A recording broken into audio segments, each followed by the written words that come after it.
आप सभी को जय यीशु।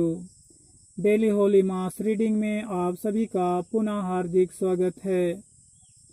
यीशु मसीह के जीवित व सत्य वचनों को अपने प्रियजनों और मित्रों के साथ अधिक से अधिक शेयर करें और मसीह परिवार को आगे बढ़ाने में सहयोग दें। क्रूस का चिन्ह पिता, पुत्र और पवित्र आत्मा के नाम पर आमीन। पहला पाठ शोक गीत, अध्याय 2, पद संख्याएं 2, 10 से 14 और 18-19। पाठ का विषय है दूसरा गीत। प्रभु ने निर्दयता पूर्वक याकूब के सब घरों को नष्ट कर दिया है। उसने क्रोध के आवेश में आकर यूदा की पुत्री के सब गढ़ों को ढा दिया है। उसने उसके राज्य और उसके शासकों को अपमानित किया और मिट्टी में मिला दिया है। सियोन के नेता मान होकर धरती पर बैठे हैं, अपने सिर पर धूल डाले, टाट के कपड़े ओढ़े। यरूशलेम की कुमारियां सिर झुकाए बैठी रहती हैं। मेरी आंखें आंसू बहाते बहाते बुझ गई हैं। अपनी प्रजा की पुत्री के घाव के कारण मेरी अंतड़ियां ऐंठ रही हैं। मेरा हृदय पिघलता है जब बालक और दूध में बच्चे नगर की गलियों में मूर्छित हो जाते हैं। वे अपनी माताओं से पूछते हैं, रोटी कहाँ है? वे घायलों की तरह नगर की गलियों में बेहोश हो जाते हैं और अपनी माता की गोद में प्राण त्याग देते हैं। यरूशलेम की पुत्री, मैं तुम्हारी तुलना किससे करूं? तुम किसके सदृश हो?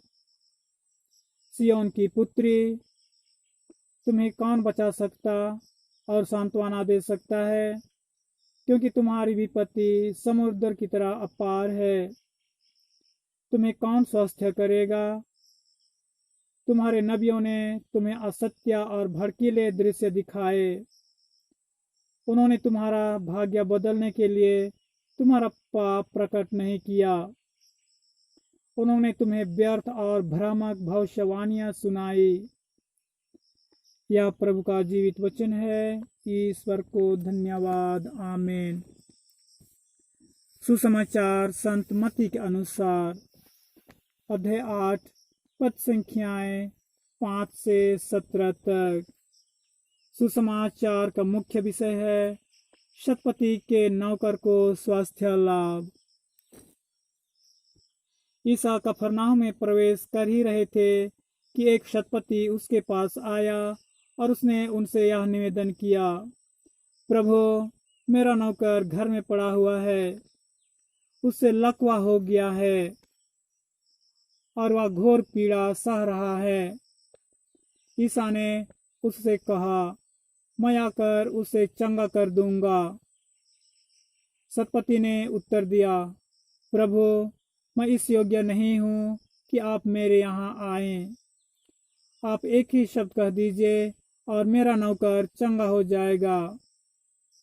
मैं एक छोटा सा अधिकारी हूँ, मेरे अधीन सिपाही रहते हैं।